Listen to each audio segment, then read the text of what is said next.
bine ați venit la ediția a doua sau episodul 2 din Atlas de sfaturi inutile pentru carieră. Seria a doua. Cum? Seria a doua. Episod 2, seria 2. Din 2022. Da, sezonul 2, episodul 2. Deci e în 2022, nu mai suntem luna a doua, suntem luna a treia. E ok. Astăzi povestim despre CV, dar nu înainte de a menționa dragii sponsori, suporteri și parteneri ai noștri, partenerul media Viața de Student, în primul și în primul rând, după care îi mulțumim lui Andrei de la Digital Înzare pentru faptul că ne suportă cu site-ul și cu toate modificările pe care vrem să le facem în site. Așa. Doamne, exact, îl chinuim. Delia de la Do It App, care ne ajută și ne provoacă cu tot felul de chestii prin Do It App, da? Deci challenge-uri legate de carieră. Ciao, fată! Și bineînțeles Mindoff pe partea de recrutare, reprezentată aici de Tibi, și Cube Training, reprezentată aici de mine, Love și așa mai departe. Deci ăștia suntem deocamdată cei care suportăm toată povestea asta cu start în carieră, o poveste care a început acum vreo 8 ani de zile și în ultimii, sunt cam 8 ani. Da. Suntem atât de bătrâni. Doar că în ultimii 2, care au trecut foarte repede, am intrat și am trecut toată povestea asta în online, sub forma pe care o vedeți și o cunoașteți deja de acum. Suntem la Atlas de sfaturi inutile în carieră. De ce inutile? Pentru că nu știm cui îi prind bine sau pe cine ajută. Astăzi povestim despre partea asta de CV. Cum luăm CV-ul sau cum ne luăm la trântă cu CV-ul, ce importanță are el și până la urmă la ce ne folosește și care este forma cea mai potrivită pentru jobul pe care îl căutăm și așa mai departe. O să începem, ca și structură, o să începem să povestim noi, mai exact Tibi, și o să ne spune exact cum începem cu un CV, de la ce plec, da? Celebra cu ce încep, celebra întrebare. După care o să vedem, după ce ne povestește Tibi cum se construiește CV-ul, dacă vreți o să luăm și niște exemple de la voi și o să despicăm firul în 14 și o să vă criticăm CV-urile. Și ți-a dus pixul roșu, Tibi? Da, eu vreau să zic mulțumim celor care ați trimis. Bine, am primit câteva CV-uri, n-am înțeles exact dacă vreți să le punem pe post. Așa, deci dacă sunteți acum aici cei care ați trimis CV-ul și vreți să punem pixul roșu pe el, ziceți și facem share screen cu CV-urile voastre. Dacă nu, folosim unul din primele CV-uri care l-am primit fix imediat când a anunțat Bogdan că puteți să trimiteți CV-ul. O să vreau și să trimit CV-ul. Unde îl trimit? Uite, trimite acum Bogdan adresa dacă vrei să-l vadă toată lumea, poți să-l pui aici direct în chat, sau dacă nu, salut@startîncarieră.ro. O să-l pun aici. Pune-l aici. Eu zic că e cel mai bine și îl luăm la disecat în curând. Am uitat și eu să trimit. Poți să-l pun aici tot așa în chat? Da. Okay, Da. Super. Le preia asistenta noastră. Astăzi lipsește, dar i-am dat liber 8 și 9, preia Bogdan între timp. Exact. Bun, Tibi, să începem. Când vreau să-mi fac CV, pentru ce mi-l fac și de ce? Și cu ce încep? Vreți să începem cu genul ăla de cum să nu fie CV-ul sau efectiv cu partea frumoasă în care pasul 1, nu există CV-ul perfect, că ăsta e cel mai mișto disclaimer care se poate face, da? Deci nu încercați să găsiți CV-ul perfect, nu există. În schimb puteți căuta CV-ul sexy și I kid you not, existau niște articole acum câțiva ani de unde a și reieșit faza că the one pager, it's a sexy CV. One pager e CV-ul ăla de o pagină. Nu contează că ai 45 de ani sau ai 15 ani, da? Experiența poate fi pusă pe o singură pagină, mă refer la o pagină A4, da? Deci A4, one pager. Așa, deci, recapitulând, nu există CV-ul perfect, există în schimb CV-ul sexy. Acesta are forma unui coale A4, așa. Intrăm în detalii dacă vreți cu cum trebuie să fie fontul, punem poză, nu punem poză. Da, spune. Da? Nu era un alt, da, Laura. Doar s-a deschis microfonul din greșeală. Așa. Ok, să presupunem că avem coala A4, ok? Înainte să vă jucați cu ea, da? Sau să vă gândiți ce mutați pe acolo și mai departe, eu v-aș sfătui să vă gândiți, băi, unde vreau să aplic și nu neapărat numele companiei, că uneori e super complicat când zici, bă, any job, pentru că I need money. Nu vreau să mă dezvolt personal, îmi trebuie bani, frate, hai să fim serioși. Ajută să vă faceți o idee de, bă, măcar industria. Pe principiu, m-aș vedea în banking sau mă văd în BPO sau mă văd în, nu știu, telecom sau whatever. Sunt 11.000 de industrii, unele de care nici n-ați auzit, cred că. Ajută să știți măcar aia, dă industrie sau dă cele 2-3 industrii. Deci cu asta aș începe, vorbesc foarte serios. Luați coala aia A4 și scrieți industrii în care mă văd. După ce aveți industriile în care vă vedeți, fiecare industrie are niște companii reprezentative. Adică le luăm așa de la mare la mic. Companiile reprezentative, nu toate vă vor. O să fiu foarte tranșant. Pentru că consideră unii că își permit să fie mai selectivi, alții poate caută alt profil și așa mai departe, dar ideea e să faceți topul ăla de industrii unde vă vedeți voi, companii care, nu știu, rezonează cu Feng Shui-ul. Mai dăm cuvinte astea frumoase, Popescu. Îmi doresc de când sunt mic să lucrez acolo, o chestie genul ăsta. Exact. Am citit în ziar, mi-a recomandat mama.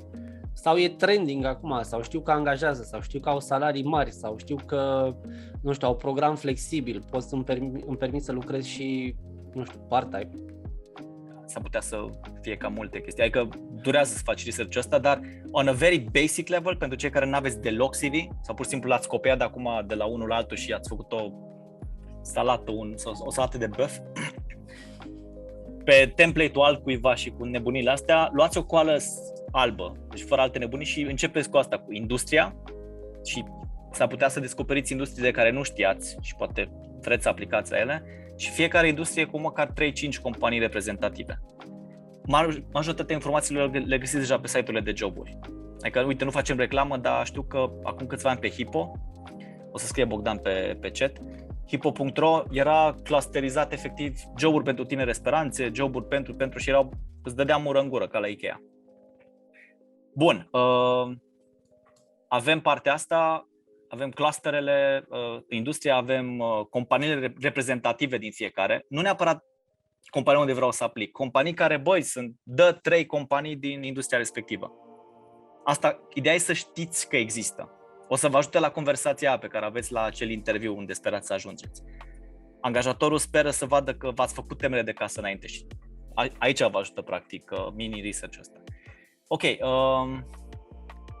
ce aș face, cred că după, aș uita de CV-ul respectiv și aș intra în chestia care se numește LinkedIn. Știu că ați auzit de el, știu că aveți cont, știu că vi-l actualizați și așa mai departe, dar efectiv aș intra pe LinkedIn pentru că dacă dai un search pe LinkedIn după, nu știu, consultant, analist credit, dați-mi niște joburi din astea. Hai să vedem niște joburi pe care le urmăriți voi, scrieți-le în chat, spre exemplu. Da, exact, dați-mi niște titles de job. Ce joburi urmăriți în perioada asta, dacă ar fi să vă angajați, da? E account manager. Așa, cam, super tare. Când scrii cam pe LinkedIn, e atât de generic, e ca și cum ai căuta, nu știu, consultant, whatever. În schimb, dacă scrii cam BPO sau cam numele companiei, o să-ți dea persoanele care au cont. Și aici intervine partea de, dacă ești putoare cum sunt eu și efectiv n-ai chef, frate, să gândești prea mult, te uiți la un profil care îți efectiv zice, bă, îmi place profilul ăsta, da? Și dau copy-paste. Deci efectiv iau informația de acolo și văd ce anume din profilul respectiv găsit pe LinkedIn, care e free, e postat public, pot să-l înglobez în profilul meu inexistent, că presupunem prin absolut că momentan nu aveți nici CV, nici cont de LinkedIn, dar puteți căuta pe LinkedIn. Eu cred că poți să cauți pe LinkedIn și fără cont, uite, n-am încercat, dar ziceți-mi dacă se poate. Deci, cred că poți să cauți, dar s-ar putea să-ți arate prea puține informații și să-ți ceară să fii logat ca să-ți arate, spre exemplu, nu știu, istoricul sau ce joburi și despre might be that. Dar ideea e că sigur aveți cont pe LinkedIn, că de asta sunteți aici. Faceți-vă viața ușoară, uitați-vă pe profilele oamenilor care lucrează în industria / compania / pe jobul de marketing specialist, manager resurse umane, cam, și vedeți ce au trecut ei în profilele lor. Și asta mi se pare un fel de, aveți informația, un fel de pagină aurii de acum 20 de ani al părinților voștri. Nu trebuie să dați bani la consultanți care să facă CV-ul, nu trebuie să vă pierdeți prea mult timp. Vedeți ce fac alții și ce puteți împrumuta, ca să nu folosesc alte cuvinte. That's it. Bun, avem și partea de, să zicem, o idee de cum ar trebui să arate profilul, chiar dacă poate e un key account cu 10 ani experiență și voi aveți poate 6 luni sau poate 0, luați 3, 5, 10 profile. Șmecheria aici, citind profilele astea, CV-urile astea de pe LinkedIn, îți dai seama care sunt cuvintele cheie care se repetă. Povesteam acum câteva zile cu studenții mei de la seminar și cred că povesteam de future work skills. Work skills. Și acolo șmecheria, când citești toate topurile astea cu ce skill-uri se repetă, ideea e să găsești cuvintele cheie care apar în 3 din 5 studii și să le notezi undeva pe coala A4 de care vă povesteam la început. Notezi cuvintele cheie care apar în studii, notezi cuvintele cheie care se repetă la cele 5 profile de LinkedIn. Înseamnă că trebuie să conțină CV-ul tău și cuvintele respective. Că lumea le folosește, studiile le citează, deci you need to have the keywords. Pentru că astăzi, dacă faci un CV, oricât de mândru ești de el, dacă nu e indexat, nu apare la căutările alea. Știți povestea cu CV-ul adus la recepție, printat? Acum 15 ani când s-a născut povestea, funcționa. Azi nu prea mai impresionează, adică...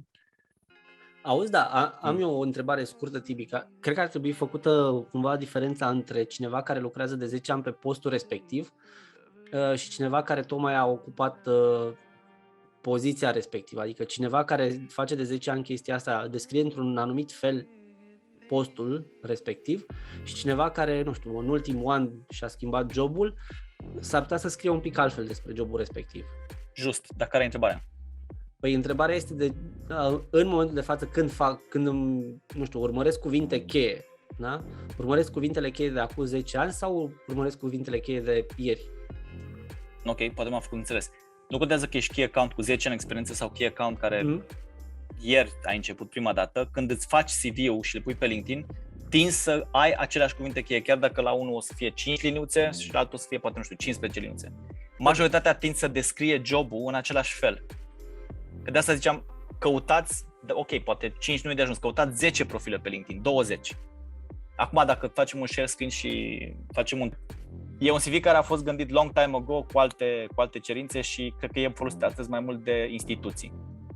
Unde, again, it helps. Altfel, mi se pare că mai mult vă încurcă decât... Știe cineva cât are Europass-ul ca și un CV gol, template gol? Câte pagini are? Dați un search.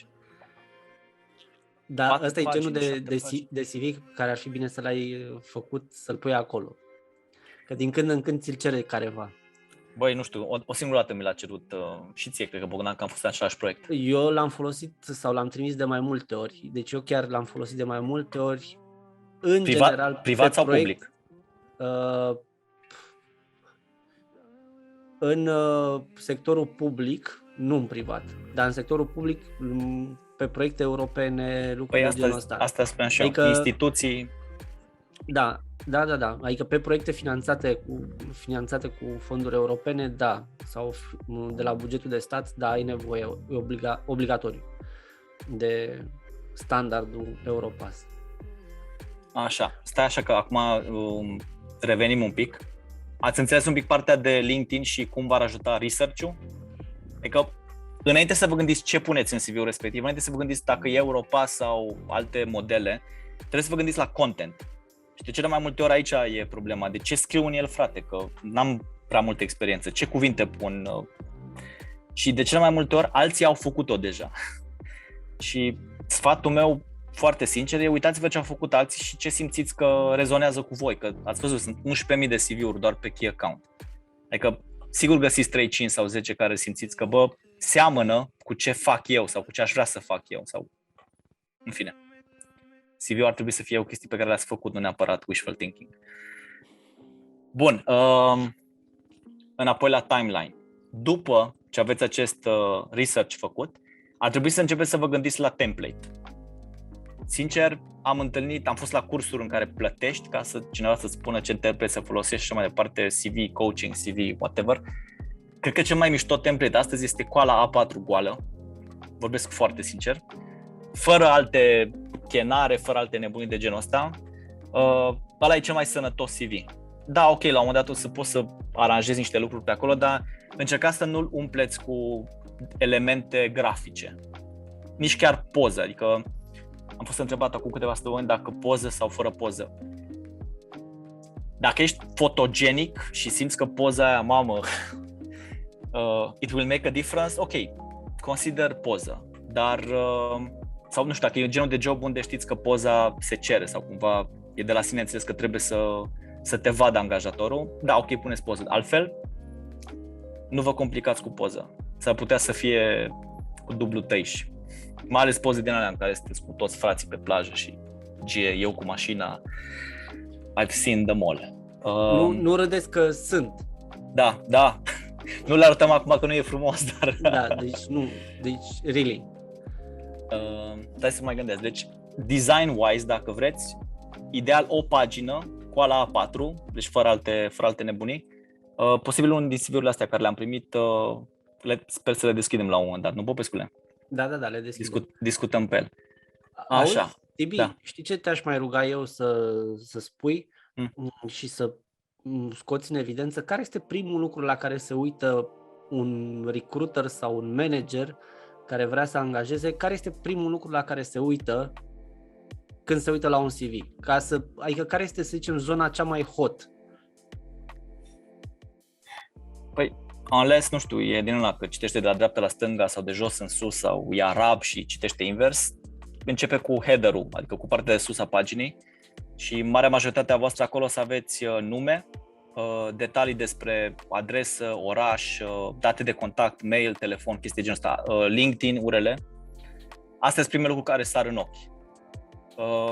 Aici sunt niște tips and tricks de genul, dacă, nu știu, locuiți părinții mei în Baia Mare și vreți să aplicați la un job în București, nu puneți adresa din Baia Mare.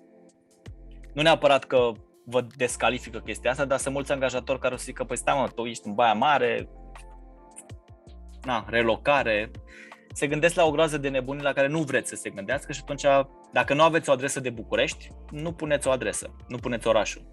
O să vă întrebe la un moment dat, sau uneori e pus filtru când căutăm noi de partea cealaltă, filtrăm CV-urile, dar faceți-vă un bine, încercați să aplicați, să puneți orașul unde aplicați, chiar dacă e în altă țară.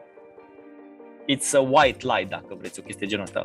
Eu la un moment dat mi-am luat P.O. Box din asta, căsuța poștală și mi-am pus căsuța poștală în CV-ul respectiv, din țara respectivă. Așa, dar asta sigur puteți face rost de o adresă undeva. Nu o să vă caute nimeni la adresa aia, trebuie doar să o treceți în câmpul de contact details, atât tot. Înapoi la întrebarea lui Bogdan, mă mai uit la vârstă. Unii își trec vârsta sus, nu vă recomand să vă treceți vârsta, mai degrabă vă încurcă decât vă ajută. Oricum putem face niște calcule și vă explic și cum facem calcule să ne dăm seama ce vârstă aveți aproximativ. Așa, nu treceți vârsta sus. Unii mai trec, cred că am văzut și religia, creștin-ortodox trecut sus, dincolo de, nu știu, bărbați, femei sau ce ăsta. E în funcție de template-ul pe care l-ai fost, unii rămân blocați în template. De asta vă zic, nume, prenume, e-mail, telefon, URL-ul de LinkedIn și that's it. Eventual oraș, nu știu, București, dacă sunteți în București, pentru că dacă aplici în Cluj și ești în București, e ok. Lumea presupune că dacă ești la capitală, ești available pentru toată România. În schimb, dacă ești în Cluj și vrei să aplici la București, unii strâng din nas. It's a weird stuff. Capitală, frate. Da, cam la asta mă uit prima dată. Și după aia, aici dacă vrei, deja intrăm într-un fel de semi-detaliu. Astea sunt cam primele 2 secunde din 30. Următoarele 5 secunde caut să văd dacă aveți un professional summary. Professional summary, putem să arătăm unul, Bogdan, ai deschis un CV? Am deschis un CV. Sau arătăm pe LinkedIn cum arată. Unii îl numesc un fel de, nu știu, sumar. Pe LinkedIn o să-l găsiți secțiunea About. Și unii l-au redenumit în Professional Summary. Și asta mi se pare o chestie foarte șmecheră. Nu contează că ai 19 ani sau ai, nu știu, 39 de ani. Așa, uite. Am încercat să ascund numele. Încerc și la cele din PDF să fac asta, să văd, poate mi iese. Deci la ce se uită Tibi ca și recruiter, la exact dungile astea negre deocamdată, că încă astăzi citesc CV-urile tot de sus în jos. După care ce apare aici cu viitor specialist în marketing, pasionat de social media și așa mai departe, asta pentru mine înseamnă summary / professional summary. Ce aș face poate un pic mai bine în CV-ul ăsta, l-aș pune efectiv a scrie deasupra, professional summary. Adică așa cum scrieți aici experiență profesională sau experiență educațională, dați un header câmpului respectiv. Știu că o să sune ciudat, mai ales pentru cei care sunt cu neamul și cu daci și așa mai departe. Faceți-l direct în engleză. It's a debate aici, știu, dar varianta pe scurt, la multinaționale sau la marea majoritatea firmelor mari, da? Nu neapărat că trebuie să vorbiți fluent în limba engleză sau poate jobul n-are treabă cu limba engleză, dar este un criteriu. Adică lumea preferă vorbitorii cât de cât de limba engleză. CV-ul făcut în engleză e ca și cum deja bifați că aveți partea de writing cel puțin ok. Nu spun să nu aveți și un CV în limba română, pentru că, nu știu, mândrie sau whatever, dar pentru ease of mind faceți direct în engleză pentru că s-ar putea să bifați deja un criteriu de selecție. Bun, deci aici, practic, înainte să apară acest viitor specialist în marketing, aș da un enter și aș trece deasupra, nu știu, about sau professional summary sau summary, nu știu, ceva în genul ăsta, adică denumiți criteriul respectiv sau, în fine, partea respectivă. Ce mi se pare funky aici și îmi place într-un fel, zice viitor specialist în marketing. Asta îmi spune, basically, mie ca și recruiter, ar fi, băi, că l-angajez eu sau nu l-angajez, omul ăsta vrea să fie specialist în marketing, adică hopefully e setat, adică are o direcție. Nu trebuie neapărat să aibă un plan, dar măcar are o direcție. Asta e bine, mai ales când ești super la început și nu ai foarte multă experiență, adică când vezi că a făcut facultatea X, care poate n-are legătură cu marketingul, chiar te gândești dacă studentul ăla e hotărât pe o direcție. Și acest viitor specialist în marketing, bă, ți-o zice de la început. Pasionat de social media și student în ultimul an la facultatea de marketing. De ce e bine să scrieți student în ultimul an la facultatea de marketing? Vă întreb deschis. E bine sau nu e bine? Că la prima vedere așa, un fel de... Eu, din câte știu, am văzut că se caută mai mulți studenți în an terminal și master. Pe principiu, studentul în anul terminal, sigur, e mai disponibil să-și ia un job full-time. Keyword aici este full-time. Aproape că ai putea scrie la fel de bine pasionat de social media și dispus de la un job full-time. Asta înseamnă pentru majoritatea ultimul an de facultate. N-are treabă, frate, cu un job full-time. Nu o să comenteze că trebuie să meargă la prea multe examene, seminarii și așa mai departe. Bun. Mai am unul, să știi, dacă vrei. Stai să trimem pe ăsta. În prezent fac parte din... Apropo, pentru cei care nu vorbesc limbaj ONG, secte și așa mai departe, mulți nu o să înțeleagă ce e acest Business Organization for Students sau insert orice alt ONG acolo. Dacă faceți chestia asta, ori îl faceți cu hyperlink, astfel încât dacă dă click acolo se deschide pagina așa mai departe, sau, nu știu, puneți o steluță eventual și explicați undeva jos ce naiba înseamnă BOSS, ISEC, VIP, Advice și, în fine, alte secte. Repet, nu presupuneți că lumea știe ce înseamnă, chiar dacă n-ați scris BOSS și l-ați explicat frumos. Uite, e un typo acolo, assistant chef, cred că e un typo. Anyways, du-te puțin sus că n-am terminat, te rog, Bogdan. Așa, întrebare. Și din nou vă întreb. Cu ce credeți că e mai ok să începeți? Cu experiența educațională sau experiența profesională? Open question. Experiență profesională. Ok, dar bine, Tibi, dar eu am 3 luni de internship, nu știu, stagiu de practică, slave role, 3 luni, 3 săptămâni. Nu prea am experiență profesională, n-am noroc cu persoane de aici care are cel puțin 3 din câte văd aici. What then? Ce trec la experiență profesională și cum să trec primul? Pam, pam. Răspunsul este depinde, pentru că asta e cel mai mișto răspuns. Uite, aici e Sales Representative, care e în cadrul unui ONG, da? Pam, pam. După care avem Sales Assistant la Zara și puțin mai jos avem Game Developer din ce văd, dacă dau un pic scroll, Bogdan. Așa, avem Game Developer la EA Games. Basically, ce a făcut mișto că le-a trecut în ordine invers cronologică, adică cea mai recentă poziție e trecută sus, pe principiul pâlniei. Dacă ar merge și pe principiul pâlniei mai mult, gândiți-vă că ultimul rol, cel de la boss momentan, de vânzare de la boss, ar trebui să fie cel mai mult descris. Adică dacă numărați în liniuțe, rolul de la boss ar trebui să aibă, nu știu, 5 punctulețe sau 10, whatever. Sales assistant la Zara ar trebui să aibă 7 și game developer ar trebui să aibă 5 sau 3. Deci, again, rolurile cele mai îndepărtate de T0 ar trebui să fie cele mai puțin băgate în seamă. Unless, și ce este un mare unless, rolul de game developer, da, de la Electronic Arts e chestia pe care vreau să mă îndrept. Deci următorul meu rol spre care tind e să mă întorc înapoi pe partea de games. Și atunci o să fac cumva să descriu, să dau importanță rolului de game developer și la about-ul de sus, mamă, deja e un fel de level 2 și 0. O vezi că du-te puțin mai sus, te rog, la acel about me, mai, sus, gata. Șmecheria, dacă aveți genul ăsta de, am făcut un pic de vânzări, am făcut și un pic de game development și am lucrat și în asigurări, pentru că sunt student și money talks și când te uiți la CV un fel de frate, ce vrea să facă ăsta, da? Ori faceți șmecheria cu viitor specialist în marketing, da? Și cumva îi dați de înțeles ăluia care citește că this is it, nu contează că am făcut și vânzări și așa mai departe, marketing e ce vreau. Ori reluați niște cuvinte cheie din gen ce ai descris la game developer. Deci about-ul ăsta de sus se folosește la direcția, e ca și cum te-aș întreba unde te vezi peste 5 ani. Întrebarea aia cretină, dar basically voi răspundeți la întrebarea aia de știu că am făcut multe lucruri, dar următoarele 6 luni sau măcar un an și jumătate mă văd pe direcția marketing, încep cu un specialist marketing. Pro tip sau nu știu, nota bene. Dacă voi treceți viitor specialist în marketing pe CV-ul ăsta și voi cu CV-ul ăsta aplicați și la vânzări, pizza boy, whatever, știți genul ăla de vreau un job și bulk application, trimiteți așa la toată lumea. De asta se spune că normal CV-ul ar trebui customizat pe fiecare job. Aveți grijă ce treceți în CV, pentru că un CV făcut pentru un anumit gen de industrie / job s-ar putea nu neapărat că nu e bun, că eu citesc printre rânduri, văd rolul de sales, dacă tu aplici acum pe un rol de sales. Dar faptul că scris sus viitor specialist în marketing s-ar putea să zic, uite, n-a fost destul de atent, nu și-a modificat partea, e ca și cum avea typo în CV. Da?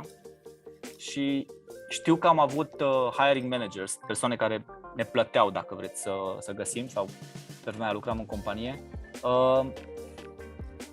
au strâmbat din nas, nu știu să zic acum mai cu minte niște lucruri.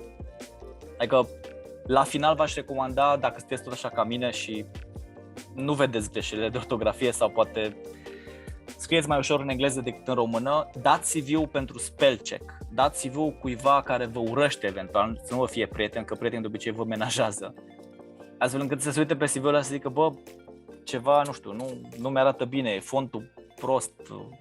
Bogdan îmi trimite de regulă când face oferte.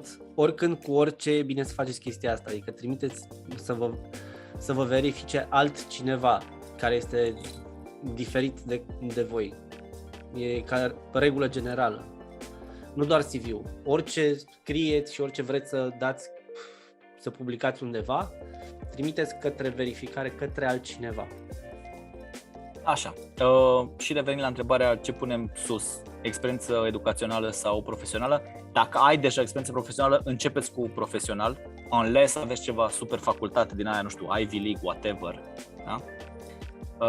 Că am mai văzut o șmecherie, sunt mulți care făceau, nu știu, PASE, Poli, whatever și mergeau la școli din astea, Erasmus, whatever, un semestru și era, vreau să scot în evidență că am fost la nu știu ce Harvard.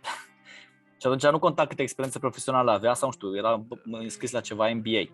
Își puneau experiența educațională și, nu știu, aveau 40 de ani sau aveau 45 de ani. Și începeau cu experiența educațională. Vreau să apară Harvard acolo în primele 15 secunde când se uită asta pe CV-ul meu. Unless you have that, mergeți cu profesionalul. Uite, de exemplu aici n-aș mai pune filologie, n-aș mai pune liceu. Da. Te-aș întrerupe un pic, Tibi. Da. Că, uite, mai avem aproximativ 20 de minute din timp oficial și să vedem, ori mai luăm un CV sau o să luăm niște întrebări acum dacă eu mă opresc oricând, pot să continui și cu baza întrebărilor. Chiar m-ar ajuta întrebările. I'm the time bitch. Monolog. Am eu o întrebare în legătură cu CV-ul meu pentru hard skills și soft skills pe care le-am menționat mai jos în CV. Și întrebarea. Dacă sunt, adică cât de ok sunt sau... Secțiunea asta cu abilități și aptitudini? Da, adică bănuiesc că merge schimbată într-un fel.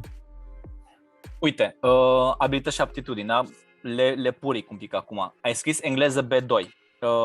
B2 ăsta e un fel de autoevaluare care e luată din template-ul de Europass, sau în fine, cred că majoritatea acolo sunt.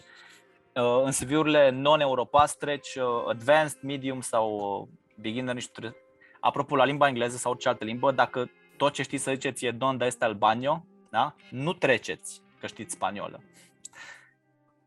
Orice limbă wordy de trecut în CV este de la medium în sus. Pe principiu pot să am cât de cât o conversație, chiar dacă nu pot să vorbesc foarte tehnic. Deci nu știu exact B2, că nu mai rețin exact care sunt. A, B, C parcă erau, nu? Adu-mi aminte. B2-ul este... Un fel de medium. Și C-ul erau parcă advanced, corect? Da, de la C știu că sunt cei care vorbesc, exact. Profesorii, de exemplu. Nu o las neapărat ad literam, aș înlocui engleză în loc de B2, care din nou nu presupuneți că toată lumea, poate n-am mai văzut un Europass de 10 ani, scrie medium sau mediu, engleză mediu. Deși, în caz că nu știați, un fel de haha moment, cred că 9 din 10 români în CV trec engleză avansat, pentru că toată lumea vorbește engleză avansată în România, e un fel de limbaj nativ. Ne-am uitat la filme cu subtitrare. Așa, deci înlocuiește B2 cu mediu. B2 ăsta e un pic, e B2 la scris, e B2 la citit, adică te împarți un pic. Second, competențe digitale, mai degrabă aș începe cu asta și engleza aș pune, nu știu, aș face un separate, whatever. Când zici avansat, eu presupun ce înseamnă competențe digitale, un fel de tot ce înseamnă competențe digitale sau ai ceva, 2-3 lucruri care sunt avansate de acolo. E ca și cum zici Microsoft Office. Ce? Microsoft Office sunt vreo 16 tool-uri în tot pachetul. Sau, ce le-am învățat în liceu, Word, Excel, PowerPoint. Bun. Mult importante, detaliază.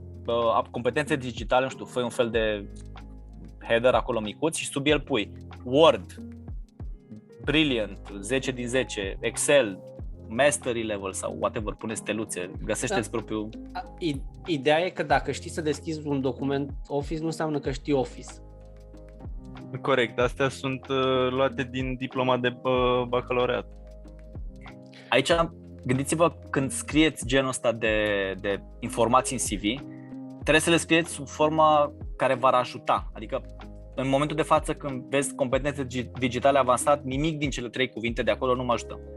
Pentru că eu nu caut competențe digitale, eu caut ceva specific din toată ciuperca de competențe speciale. Are sens? Și atunci, dacă știi că jobul la care aplici cere Excel avansat, pentru că ai văzut tu trecut în job description sau pe LinkedIn sau undeva, vei trece Excel din competențe digitale și poate uiți de PowerPoint sau Word. Mai am eu o chestie, fii atent aici. Dacă pui, uite, ai pus MySQL, SEO, SEM Marketing, 4P7P Marketing, care nu știu exact ce înseamnă, dacă mă duc la experiența ta profesională, nu văd nicăieri. Știi? Da, înțeleg. Adică e un fel de, ridică cel puțin un semn de întrebare ca să nu zic, bă, bullshit. Ok, mă întorc și mergem la CV sau puneți întrebări ca să nu... În fine, stăm foarte mult doar pe 2-3 exemple. Ideea în felul următor, din nou, când aveți secțiunea de abilități, aptitudini, unii o trec sub formă de languages, extracurricular activities, o să găsiți foarte multe segmentări ale acestui abilități și aptitudini, depinde sub ce formă căutați. Treceți chestiile acolo care vă avantajează. Nu treceți de dragul, trebuie să umplu pagina sau simțiți efectiv că mama, ăla are și eu nu am, da? Limba străină e cumva given și cred că marea majoritate se așteaptă să găsească limbi străine. Competențe digitale, be specific or don't put them at all, așa, și ce zicea Popescu, dacă treceți niște, nu știu, softuri speciale cu care ați lucrat sau așa mai departe, make sure că se regăsesc și în liniuțele alea din pâlnie, în experiența profesională. Altfel e un fel de gen whatever. Și mi-am să aminte o chestie. Mai deschis un CV, oricare altul. Oricare altul? Da, mi-am să aminte de o chestie acum. Mamă, ce mișto ar fi să găsesc fix exemplul ăla. Bă, da, ai omorât cu dugile aici. Ne cerem scuze oricine ai fi. Ai dat cu coasa. E ok, nu trebuia să ștergeți. Deci a dat cu... Ca o Ai mențiune zis și eu să mă distrez. Ca o mențiune este în Europass pentru că era pentru Erasmus, dar Da. aș vrea totuși să încep și eu să am Nu știu, ultima oară când m-am uitat la CV-ul meu Europass nu arată așa drăguț. Really. Așa, e un Europass. Cred că ar trebui să-mi datezi și eu Europass. E un Europass de o pagină sau are mai multe? două. Mamă, deci cred că e primul Europass de o pagină care l-am văzut. Bun. Cred că au făcut update la template Borza. Păi asta am să zic, că mi se pare asta e un template foarte curat. Adică aproape că n-am ce să reproșez. Aș inversa aici, eu aș începe mai degrabă cu volunteering. Poți da un pic scroll mai sus, te rog? Bogdan, azi, scroll. Așa. Zi în prima pagină. Scroll mai sus, prima pagină. Jesus, E inginerule. prima pagină. Aș începe cu partea de volunteering, pentru că dacă acum ar fi să punem în taler ce cântărește mai mult, eu cred că voluntariatul cântărește mai mult decât no offense ASE. Am făcut aceeași facultate. Începeți cu lucrurile, remember, angajatul de 40 de ani care își pune MBA-ul chiar dacă are experiență, da? La Harvard. Începeți cu chestiile care sar în ochi, ce? Poți să te întreb un pic? Întrebă-mă un pic mai mult, pentru tine oricând. Persoana cu multe dungi negre, mulțumim Bogdan încă o dată, e înscrisă la facultate și am... Nu văd expresii, mă nervează când e... Da. Zi. E ok, știu, te-am pinuit. Observați primul lucru pe care l-a întrebat Tibi, este un CV de o pagină. Așa părea, adică e... Exact. Faptul că pare că adică ar trebui să apară ceva undeva, faptul că are mai multe pagini. Apropo, când puneți facultatea, puneți anul, gen, nu știu, 2018, 2022 sau 2021, whatever, pentru că altfel e un pic tricky. Și asta cu anii contează și la job și la cursurile pe care le faceți, chiar dacă sunteți extracurriculare, dacă nu încadrați în timp, e ca și cum puneți un pin. Expect to graduate in. Expect to graduate in, am stat la jobul ăla, nu știu, 3 luni și 6 zile, în fine, rotunjiți la 3 luni, dar e foarte important să îl delimitați în timp. E super important. Oricum, marea majoritate își dau seama de vârsta voastră în funcție de facultate. Asta e, uite, apropo de tips and tricks. Când voi treceți anul în care faceți facultatea, în România, marea majoritate încep la 18 ani, deci faci un calcul foarte ușor cu care e vârsta victimei. O altă chestie, tu ai trecut hyperlink-ul engleză.fabizase.ro separat, pune-l fă-l hyperlink în textul facultății acolo, nu se justifică trecut acolo așa, sau eventual pune-l după.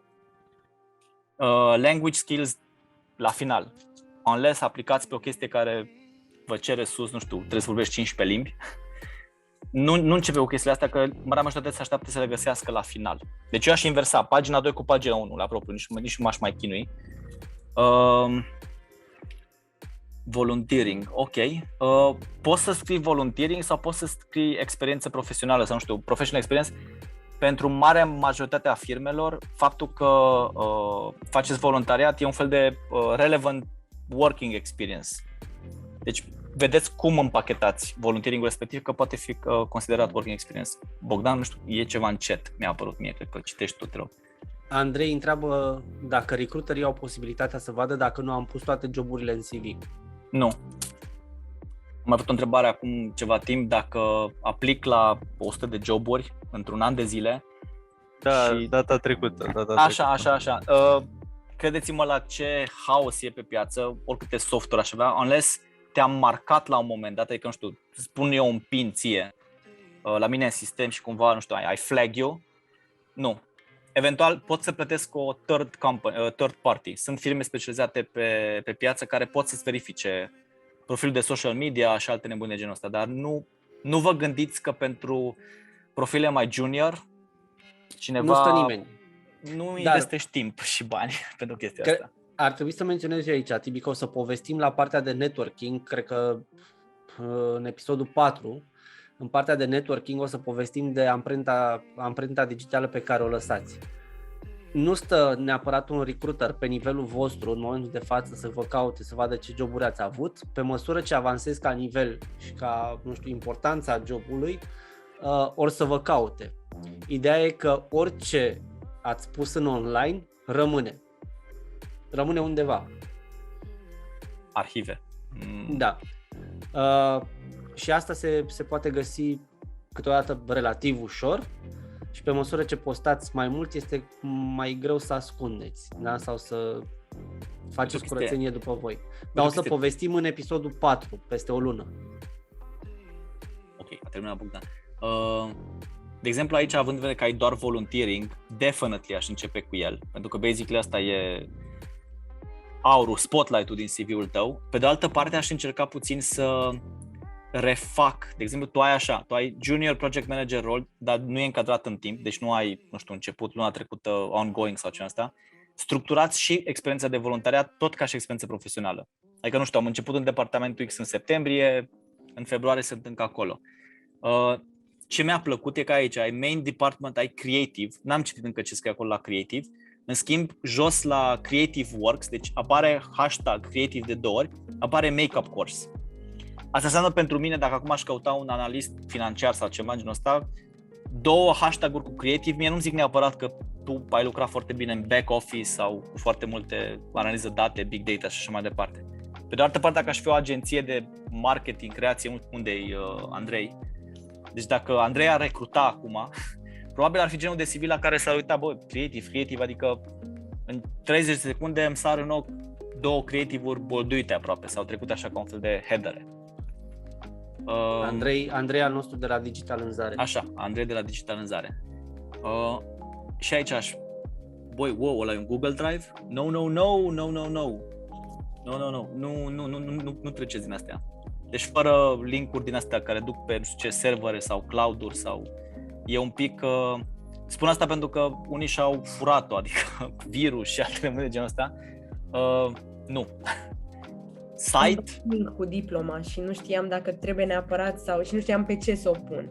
Nu. Poți să treci la final acolo cu o steluță dacă vrei, cum îi spune, documente la cerere. La cerere. Pot anexa sau trimite la cerere documente și zici ce. Nici nu mai vă bateți capul să scrieți, pentru că cine are nevoie va cere astăzi. Oricum le cer. Asta era mai de mult pe vremea când nu prea era online-ul și nici telefonul nu prea era și cumva trebuia să treci în CV tot. Dar astăzi cineva, dacă o să vrea să vă ceară portofelul din ăla de creație și mai departe, don't worry, primiți un mesaj pe WhatsApp sau pe Telegram. Dragă candidat, mi-ai dat telefonul, îmi permit să te contactez, trimite-mi, te rog, acolo. Deci nu treceți short URL-uri și chestii de genul ăsta, gen Google Drive. Honors and Award de Cambridge English Advanced, ăsta l-aș trece la limbă, adică l-aș muta de aici, unde poate fi să se piardă, și l-aș trece, dacă te mândrești cu el, trece la partea de English, da? Nu știu, un fel de steluță, Cambridge Advanced, Cambridge Proficiency, whatever. ECDL-ul e un fel de, dacă ai deja Cambridge-ul, nu vreau să pare iară nașpa față de ea, dar unul e mai important decât celălalt, treceți-l doar pe cel mai important, da? E ca și cum aveți o cămară întreagă de borcane, de zacuscă, treceți cea mai bună zacuscă care aveți, celelalte 18. ECDL-ul am impresia că este pentru competențe digitale, n-are treabă cu limba engleză. Cambridge-ul e pentru limba. Păi da, aici e diplome. Nu, e la categoria diplome. Încurc eu, înseamnă că poate mă gândeam eu la altă diplomă cu ECDL-ul. Excel, PowerPoint, Office, toate astea, programe. Da, sunt competențe digitale. Da. Nu. Adică again, sunt doar pentru sectorul public, mai degrabă contează, pentru mediul privat, nobody cares. Da, uite, cred că n-am mai văzut ECDL trecut de foarte mult timp. Din competențe digitale, cum povesteam la primul CV, alegeți chestia care o stăpâniți, sunteți Chuck Norris pe ea, da? Și treceți-o highlighted, nu știu, Excel, guru, da? PowerPoint, becoming a guru sau ceva asta. Nobody cares de o diplomă eliberată, gândită acum 20 de ani. Nobody cares, like, seriously. Word processing, spreadsheet. Dacă treceți chestiile astea pe principiu așa trenuleț, e foarte greu să scoateți în evidență din word processing, spreadsheets, presentation, database, online, computer essentials, plus după care vine un Google care iar nu știu exact care e treaba cu el. Treceți chestia de care, repet, ori e Word și sunteți mândru de Word și ăla trebuie highlighted, ori mai bine pui Microsoft Excel, Microsoft Office și lăsați-o așa. vă încurcă mai mult chestia. Deci efectiv vă încurcă cum e trecut. TV? Da, Bogdan. E o chestie pe care noi am mai povestit-o în sezonul trecut de Atlas și pe care nu o regăsesc nici în CV-ul ăsta și nici în cel de dinainte. Și e partea asta de, apropo de experiență, că nu văd, nu știu, parte de hobby-uri, de lucruri care vă pasionează. Și cred că poate ar trebui să menționăm și de partea asta, mai ales în condițiile în care voi, la vârsta voastră, nu aveți neapărat foarte multă experiență, să zicem, profesională, dar s-ar putea să aveți niște ocupații care sunt sau să spună niște lucruri interesante despre voi. Da? Vorbești tu și tot eu mă văd. Că faceți parte dintr-un club ceva sau că aveți o pasiune anume, că, nu știu, cântați la chitară sau că mergeți pe munți sau habar n-am. Lucruri care spun despre voi niște lucruri. Hai să dăm și din spate de ce. O să fiu un pic porc aici, Bogdan, dar dacă aveți hobby-uri și începeți cu lectură, mers pe munte, muzică, ascult muzică, mai dați-mi de astea, că erau vreo 3 sau 4 la un moment dat cu hobby-uri găsite la toată lumea CV. Nu le treceți. I know it sucks, nu treceți hobby-uri generice. Dacă puneți secțiune hobby-uri, puneți hobby-uri care zic ceva despre voi, pentru că hobby-urile sunt folosite de cei care vă citesc CV-ul ca un fel de conversation starter sau un fel de fillere. Pe principiu, e o discuție de jumătate de oră, cumva nimeni nu zice nimic sau cumva, nu știu, un moment din la awkward și își aduce aminte recruiterul că, băi, ai trecut acolo că îți place kitesurf sau îți place să citești romane polițiste, da? Sau, știu, science fiction, ceva mai specific decât îmi place să citesc. Și atunci, da, uite, ultima carte și hai să povestim un pic și mie îmi place, bla, bla, bla. Be specific or don't mention it at all. În caz că nu știați, toți românii citesc, le place să călătorească și ascultă muzică, parcă astea erau cele 3 la un moment dat, când au fost niște studii făcute. Le plac călătoriile. Da. Denisa, asta ziceam la început, nu există neapărat un template de CV pe care vi l-aș recomanda. Ideal e o tind spre o pagină, maxim 2. În cazul vostru, cred că puteți să puneți toată experiența voastră pe o pagină, dar dacă s-au strâns mai multe lucruri, vezi experiență extracurriculară, studii, e ok să aveți 2 pagini. Dar vă garantez că dacă CEO de companie la 50 de ani experiență pot să încapă pe 2 pagini și voi puteți încapa pe 2 pagini la etapa asta. Deci încercați să păstrați undeva 2 pagini. Primul CV pe care l-am văzut sau al doilea era template quite curat, adică fără, evitați scanare, evitați 10 tipuri de font, că asta e practic problema la CV-urile alea creative. Da? Uite, asta e un template super sănătos. Adică tot ce vezi în el mă obligă efectiv, mă forțează să mă uit la ce a scris, nu la cum e aranjat, ce fonturi, calibri 17. O altă chestie cu fonturile, dacă tot m-am trezit vorbind.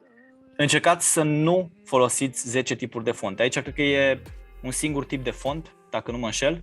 Și ce a folosit bold la capete de linie, dacă vreți, adică nu știu, și așa mai departe. Și după care punctulețe, liniuțe și experiență detaliată. That's it. Fără chestii subliniate, fără chestii inclinate și, foarte important, încercați să nu bolduiți tot CV-ul. Știu că sună absurd, dar am primit CV-uri total bolduite cu bold mai mare, bold mai mic, e ca și cum ai urlat la cineva. Bold și cu semn de exclamare înseamnă că urli. Ai un one-pager. Bogdan, ești un zeu. 150 de lei, te rog, o să-ți trimit factura.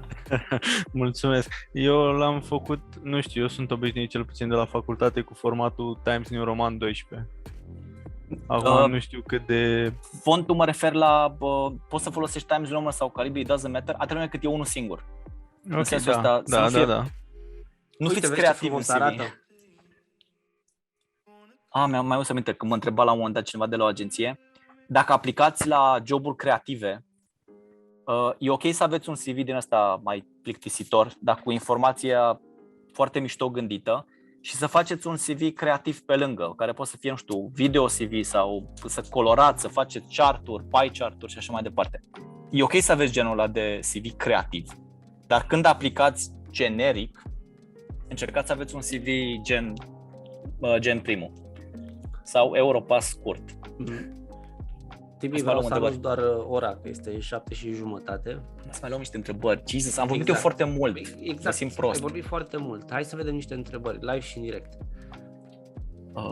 Am răspuns lui Andrei? Cred că am răspuns. Da, am răspuns. Mă poate să văd dacă nu am pus toate joburile în CV. Nu. Dar dacă nu ne întrebați, ar trebui să... Am eu în legătură cu Bagă. CV-ul. Tot așa, legat de certificări. Sunt permanente sau se schimbă?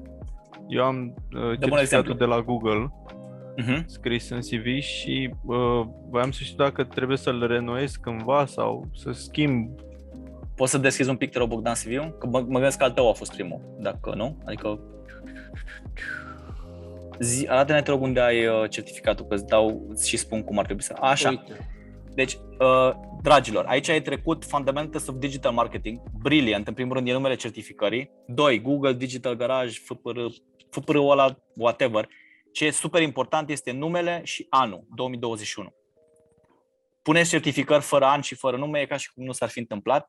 2. Dacă acum am fi în 2032, deci au trecut deja, 10 ani plus, s-ar putea să te întreb, acum 10 ani ai făcut certificarea, nimic de atunci, serios, nu e nimic mai recent, mai relevant.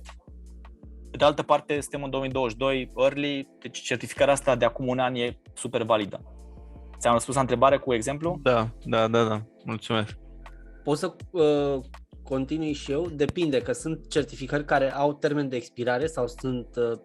uite, eu ca și coach, odată ce mă certific ca și coach ICF, certificarea mea durează sau are termen de valabilitate 3 ani. După 3 ani trebuie să o renoiesc. Dacă nu o renoiesc, ea expiră. Da? Pe de altă parte, dacă te duci să faci un MBA, certificarea respectivă nu expiră. Da? Diploma de facultate, specializarea nu expiră. Adică sunt certificări și certificări. Da? Da. Okay. De exemplu, am eu o mențiune aici legat de expirări. Am văzut că competențele digitale care se dau în liceu, acelea după 2 ani expiră. Ok, din nou. Liceul e o chestie foarte tare, seamănă cu Las Vegas. Și de cele mai multe ori, dacă au trecut 2-3 ani de zile de când ai fost în Las Vegas, n-ar mai trebui să vorbești despre Las Vegas. E genul ăla de amintiri foarte mișto. Lumea e mai degrabă interesată de recent experience. Dacă ești anul întâi de facultate, da, atunci poți să înțeleg.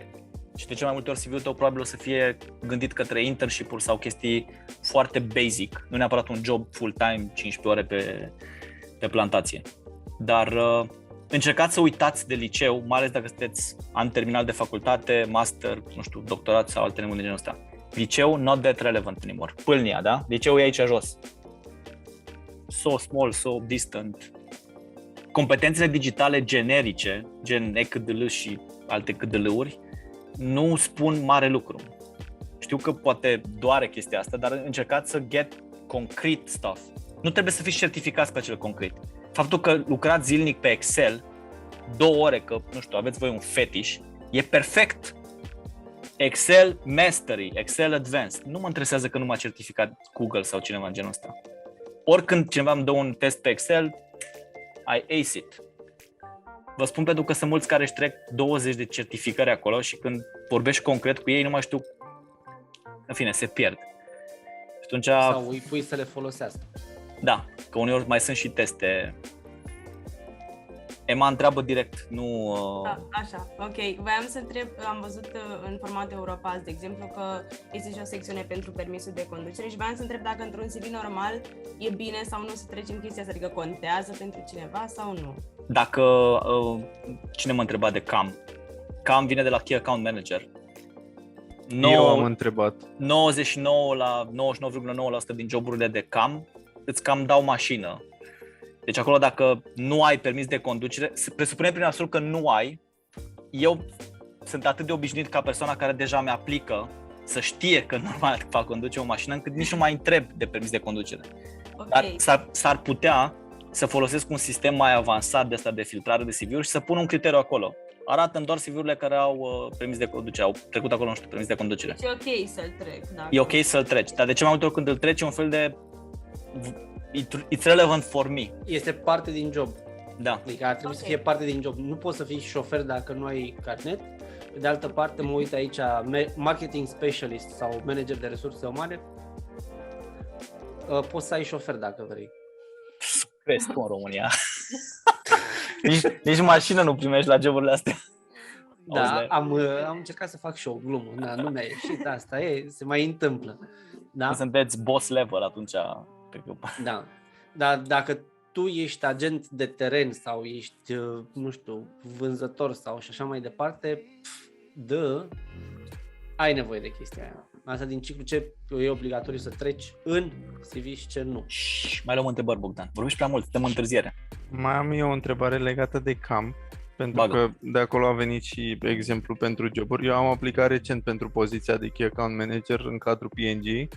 N-am trecut mai departe la a doua fază, am avut un initial call de jumătate de oră, mi-au dat după aia mail că nu i-am dat chiar pe spate, dar din câte am vorbit cu persoana respectivă, mi s-a spus că jobul era de entry level și eu știu foarte bine că Key Account Manager nu este un job de entry level. God, ăsta e genul de subiect în care stăm o oră. Ei spun cam, da? Tu îi spui, nu știu, reprezentant vânzări, Bogdan o să-i spună Business Development Manager. Cred că există 300 de denumiri pentru un job care more or less face același lucru. Ok.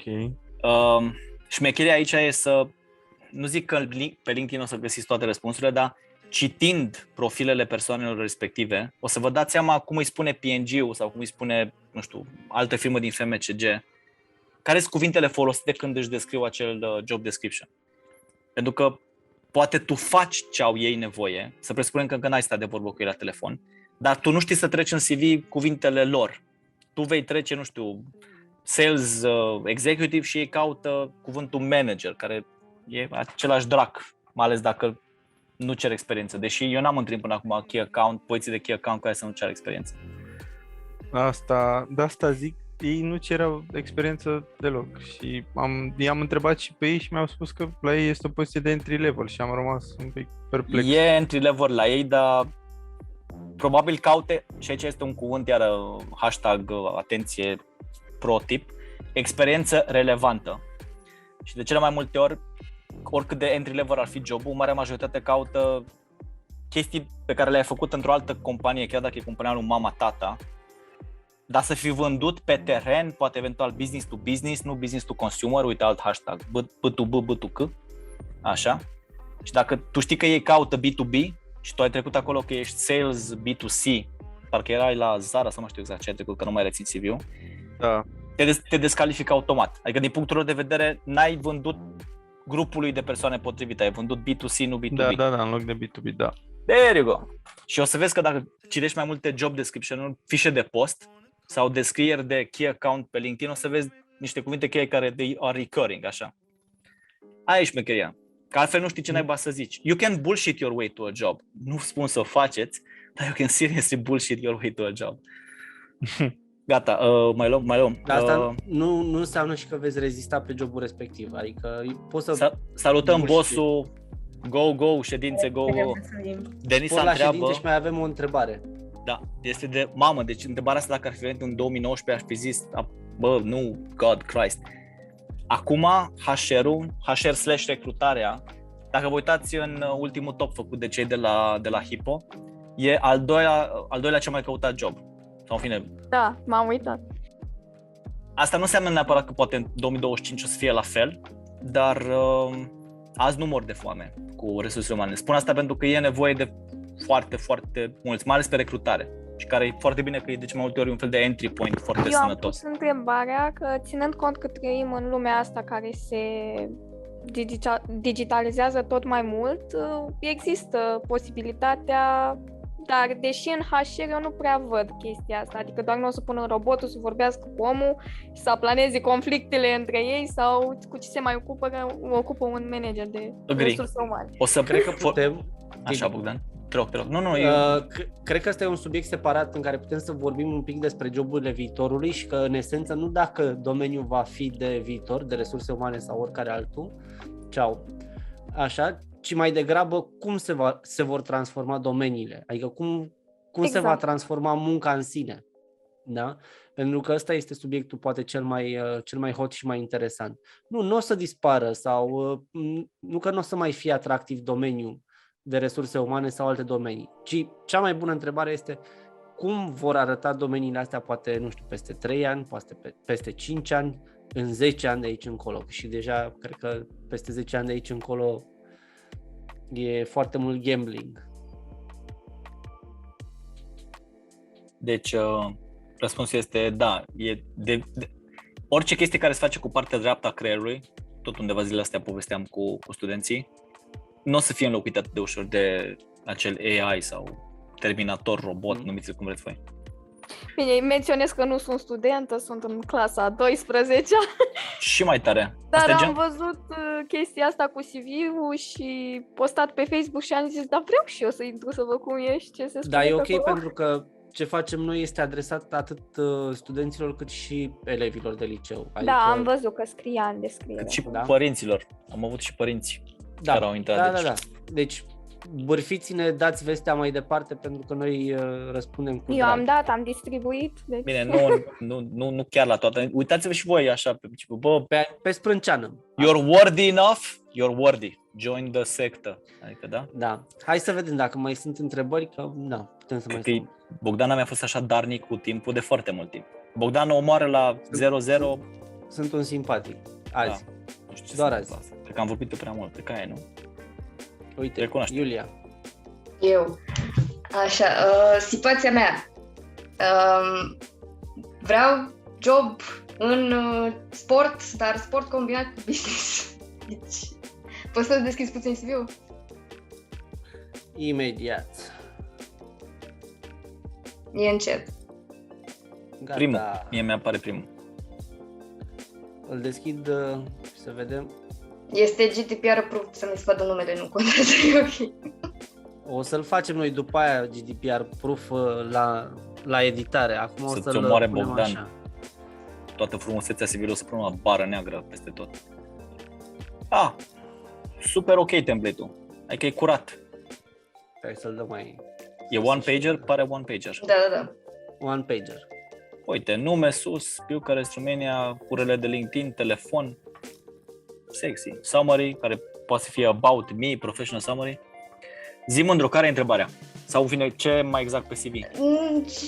Bine, pe lângă faptul că nu știu unde să găsesc eu job ce vreau eu, dar mă rog.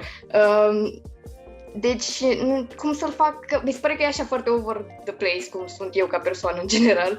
Cum să-l fac să fie mai organizat pe ce vreau eu? E summary acum, ca să înțelegi de ce stă așa un pic. International Working Space Managing. Sunt foarte multe cuvinte cheie acolo. Și cred că asta e prima problemă la summary. Copyright, promote products, human resources, end-to-end hiring process. Da. Ce aș face în primul rând cu summary-ul? Aș face clustere, maxim 3. Nici într-un caz mai multe. E gen, aș lua efectiv cele 3 rânduri de acolo și chiar dacă summary-ul tău se dublează ca spațiu, e încă ok, dar încearcă să construiești 2-3 clustere. De exemplu, tot ce e cu international, da? Să presupunem că international ar fi un cluster. Primul paragraf, tot ce e cu partea de content delivery, copyright, product, whatever the heck ar fi al doilea paragraf și human resources, dacă vrei, să fie al treilea paragraf. Are sens în primul rând, de exemplu? Da. Deci asta e primul lucru pe care l-aș face. E ok partea de education că asta cu complete, uite, RPA. Am vrut să se vadă McKinsey acolo, sincer. De cele mai multe ori eu aș muta personal astea cu RPA, management, le-aș muta undeva într-un câmp, poate undeva jos, skill, certificate, pentru că momentan când lumea e setată, ăștia care citesc 20.000 de CV-uri, când văd education, e destul să văd universitate și că ai terminat sau nu știu, ești în curs de, nu mai pierd vremea foarte mult să văd ce naiba mai scrie acolo, că ia se frate, știi? Și se pierde partea de, nu știu, RPA și hashtag words, da? University of așa, asta e Erasmus. L-aș lăsa, mai ales dacă aplici la din ăștia internațional, whatever, că sigur o să deschidă subiectul, cum e în Norvegia, povestește, intercultural și așa mai departe. Asta e conversation starter. Și acum hai să luăm altfel. Tu ai FRT-ul din februarie 2020, mai ISEC. ISEC n-ar trebui trecut la partea de ONG, gen, nu știu, voluntary și așa mai departe? Întreb. Da, m-am gândit, dar am zis că, de exemplu, tu ai leadership experience în other affiliations și acolo continui cu ISEC. Și atunci, practic, fă ISEC cu ISEC, lasă-l clustered într-o singură parte, poate l-aș mai comprima un pic. Adică momentan mi se pare, nu știu, jumate din CV ISEC și s-ar putea trust me, am 3 pagini de ISEC, da? La CV-ul făcut la 20 de ani. Nu e neapărat, nu că we're diminishing ce ai făcut în ISEC, ci mai degrabă scoate în evidență doar lucrurile care le-ai combina cu jobul din ISEC. Apropo de summary. Deci dacă la summary ai 3 paragrafe, încearcă să fie și aici 3 chestii din ISEC și descrise sumar, nu neapărat 4 liniuțe, punctulețe, whatever. O altă chestie pe care o poți face, apropo de am făcut doar tenis plus ISEC, aici poți să dai un fel de direcție CV-ului tău prin acele cursuri, pe care nu mai știu dacă am povestit acum sau care le treci de obicei la Skills and Certificates. Deci dacă ai niște cursuri, vezi Introduction to RPA, Management Consulting, whatever, genul ăsta de cursuri, dacă ai 5, astea le poți muta la Professional Experience sub forma de, băi, a fost un curs, dar poate am mai făcut un fel de școală de vară sau am făcut nu știu ce modul de hands-on, whatever, 3 zile. Ideea e că dacă pui destul de multe RPA, business, whatever course, s-ar putea lumea să zică, bă, poate fata nu vrea să facă human resources sau ce a trecut în summary și atunci în summary mi-apare și partea de RPA, consulting și ce a trecut acolo. Și we might have a conversation. Pentru că astăzi relevant experience ar putea să fie cele 5 cursuri, care 3 zile aici, 2 zile acolo, 6 ore aici, it's something. Pentru că în acest moment, singurul job la care, nu știu, mi-a apărat mie pe radar, apropo de Romanian Tennis Federation, ar fi officiated, un fel de moderator / facilitator, adică dacă ai aplicat la un job de, nu știu, event, organizarea de evenimente, moderare, chestii de genul ăsta. M-aș folosi de experiența din ISEC plus ce ai făcut la FRT, așa, FRF, să-i spun. Dar nu e foarte relevant. Pentru că momentan am făcut așa mai general că nu voiam să aplic pe nimic. Deci e doar tot ce am făcut, basically. Dar tu ce vrei să faci, Iulia? Da, bună întrebare. Orice job să fie și să nu fie cu tenisul. Da, nu, am mai multe opțiuni. Care sunt primele 3? Mediu academic, ceva business cu sport și HR. Poți fi sincer sau ăsta e momentul în care suntem cuminți? Fii sincer, ok. Mediul academic eu nu-l văd încă ca un job, cel puțin nu în România. Nu înseamnă că nu ești plătit de acolo, dar nu l-aș privi ca un job de carieră, în primul rând. Ca job. Poate fi o carieră, dar nu job. Care a fost al doilea? N-am și uitat. Business plus sport. Da, e foarte general. Momentan eu nu văd sportul. Nu neapărat că e general. Sport ar însemna dacă timp de 10 ani ai făcut super sport de performanță și we can talk about that. Sau poți să lucrezi, să te duci să lucrezi pentru Decathlon sau poți să te duci să lucrezi pentru, nu știu, o sală de sport, work class, whatever. Exact. Care cumva pun accent pe partea asta de vino că e sportiv. Că ai un istoric în sport, știi? Sau vrei să-ți deschizi, nu știu, academie să lucrezi cu copiii pe tenis, habar n-am, for fun. Sau să ai partea asta de sport și să zici, nu știu, vrei să lucrezi ca educator, educatoare. Dar sportul nu e atât de, nu știu, X ani acolo, adică plus că mai și începe când a început Bauhaus afară, adică s-ar putea cineva să spună, da, și cum e tenisul online, că din 2020 pe PlayStation. Da. Adică they will judge și mie nu mi se pare destul de heavy acest sport cu business, deci aproape că ți-a zice nici măcar să nu-l pui atât de primul acolo, ca un fel de mamă. Pe lângă faptul că zice că ai fost arbitru, dar nu înseamnă că ai și jucat sau... e și o altă chestie. Da, nu, păi mă gândeam la ceva gen... Uite, iar sunt porc acum, tocmai am dat seama. Tu ai zis HR și e trecut și la summary, unul din clustere, dacă nu mă înșel, Human Resources. Eu mă uit acum la absolut tot ce scrie în CV, tu nu ai Human Resources, tu ai Project Management, Marketing, Project Management și something care lumea, dacă nu știe ce înseamnă incoming. Deci tu ai PM și Marketing și tu îmi zici că vrei HR. Deci nimic din ce... sunt foarte all over the place. Eu sunt persoane care la 35 de ani sunt over the place, dar una e să be over the place și alta e ce you fake it until you make it în CV. Și în CV-ul ăsta, dacă sus în summary treci Human Resources, păi make sure că în detalierea experienței din ISEC, în cazul tău, nu apare hashtag Project Management, Marketing și whatever, acel incoming business internship, lumea nu o să știe ce înseamnă. Deci tradul în cuvinte, nu știu, sales, marketing, finance, din astea, cuvintele sfinte pe care le citește toată lumea. Și pe de altă parte, dacă vrei resurse umane, ar trebui să te gândești de unde poți să ții experiența de resurse umane pe care să o poți pune și în CV. Adică, nu știu, unde ai putea să te duci să faci un internship, nu știu, o practică, o ceva. Ai ținut interviuri în ISEC, presupun că ai ținut. Da. Păi cu aia și începe, da? Interview 250 de suflete, induction la nu știu ce mama naibii în proiecte. Cuvinte cheie pe care le găsești unde? Pe LinkedIn? Da, cineva a fost atent. Pentru cei care e lene să căutați pe LinkedIn, puteți să găsiți aceleași cuvinte cheie aproximativ, dar trecute mai prost, nu știu, în job descriptions. În fișa de post pe care o găsiți la, nu știu, eJobs, BestJobs și pe toate site-urile astea care publică joburi. Căutați joburi de sclav HR, nu știu, recrutare, entry level, whatever, și vedeți ce e trecut în fișa postului. Aceleași cuvinte cheie ar trebui să le puneți în CV. Pentru că altfel o să zică, băi, dar Iulia vrea să fie PM, mă. Pune-o că vrea să fie PM, uite, a trecut acolo de 5 ori PM și PM marketing, PM. Hai să vedem. Să vedem ce? Dacă mai sunt întrebări. Mersi. Noi mai continuăm, stai liniștită. Aș avea o întrebare legată de resurse umane. Da. Eu una după ce termin liceul aș vrea să mă duc la ASE, bineînțeles, pe management și apoi să fac masterul în resurse umane. Am văzut că au management în resurse umane. Ok.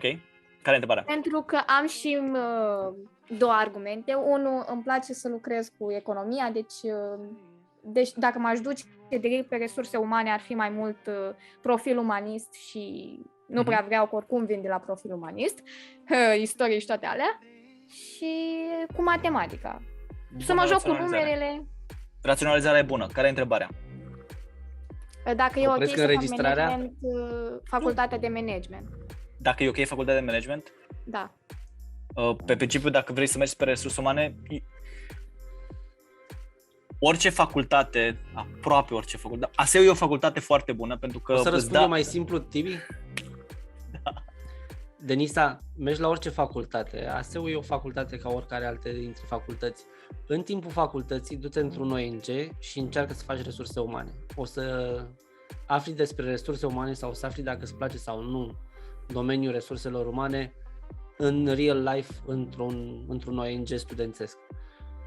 Și nu te supăra dacă nu se te angajeze nimeni în primul an de facultate, pentru că marea majoritate nu angajăm studenți de anul 1 că sunt prea speriați, nu înțeleg, nu au timp să aibă un job. Aspir la... Eu vreau mai întâi să am o bază, o experiență solidă și apoi... Ce povestea Popescu. Eu ziceam, du-te la o facultate unde nu te încarcă, adică unde ai timp să faci unde îți lasă timp pentru altceva. Exact, asta e ASEU e o facultate care îți lasă timp pentru altceva. Păi și de asta m-am și documentat și am vorbit cu studenți din cadrul ASEU-ului care chiar au absolvit managementul și au zis du-te că ai timp să te bagi în toate internship-urile și toate... Specializarea contează mai puțin. Știu că te speriu acum cu detaliul ăsta, dar ASEU ca title e mai important. Specializarea, ce naiba face în cele 15 facultăți, e mai puțin important.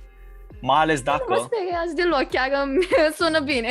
Mai ales dacă, de exemplu, ai timp de 2-3 secte Adică timp de 3 ani de facultate și 2 ani de master faci, nu știu, voluntariat și la anul 2 de facultate poți avea deja joburi, internship-uri și chestii genul ăsta, că dacă sunt 3 luni, 3 săptămâni. Alea dau o direcție mai clară CV-ului decât specializarea de, nu știu, management sau FABIS sau orice altă facultate faci. Aia mai puțin importantă. Mulțumesc. Plăcere. Altă întrebare. Hai să vedem. Și n-am mai fost așa generos, că de 1 an jumate popesc. Mă lea tine și mă minunez. Se taie la montaj.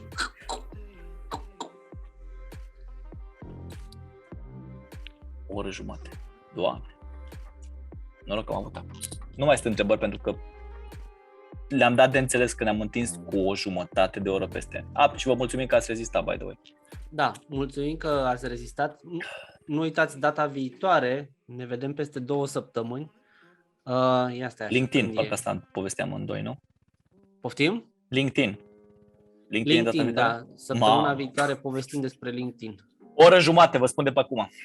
Și n-ai cum să faci LinkedIn într-o oră, e sacrilegiu. Mă sună CEO. Să dau share screen. Pam, pam, pam. Și tot așa, dați-i pe salut. Care e adresa, Popescu? startîncarieră.ro. Vrei să zic Hello Cube Training. Puteți trimite și pe hello@cubtraining.ro, e ok, merge. Scrieți și pe Insta. Dați-ne linkurile de LinkedIn dacă vreți că le studiem înainte și venim cu tipsuri, mai ales dacă sunt mai multe. Da, deci pe 23 martie luăm la puricat LinkedIn-ul. N-ai LinkedIn, practic nu existi din punct de vedere profesional. Băi, hai să punem criteriul de n-ai cont de LinkedIn. De ce rost are să vii la... Exact. Deci fiți atenți. Dar nu să discutăm despre, uite, fă-ți username pe LinkedIn, uite primul pas, deschizi www.linkedin.com. Faceți un cont de LinkedIn și eventual veniți cu întrebări, mai ales sau intrați pe contul de LinkedIn pe care nu l-ați folosit de acum 3 ani și vedeți care sunt surprizele pe care le-au mai făcut cei de la LinkedIn. Bă, uite, care e treaba cu grupurile, care e treaba cu... Că ne ajută întrebările voastre, că altfel, vă spun, vorbim 3 ore. Oricum o să povestim și de LinkedIn, o să mai povestim și aici pe 6 aprilie când vorbim despre networking, că se leagă anumite lucruri se leagă. Da? Dar încă o dată, ca să fie cât se poate de relevant, mai dați vestea mai departe, bârfiți-ne, spuneți-le și altora. Da? Cool! Mulțumim, fain, o să remediez partea asta cu link-ul din evenimentul de Facebook, o să-l aranjez să fie în regulă. Sper că toată lumea care s-a chinuit să intre a reușit să intre până la urmă în event. Ne vedem peste 2 săptămâni. Seară faină să aveți. Mulțumim la fel. Mulțumim la fel. Mulțumim la fel. Și tot ce faceți. Go home, get a life, se zice Bogdan.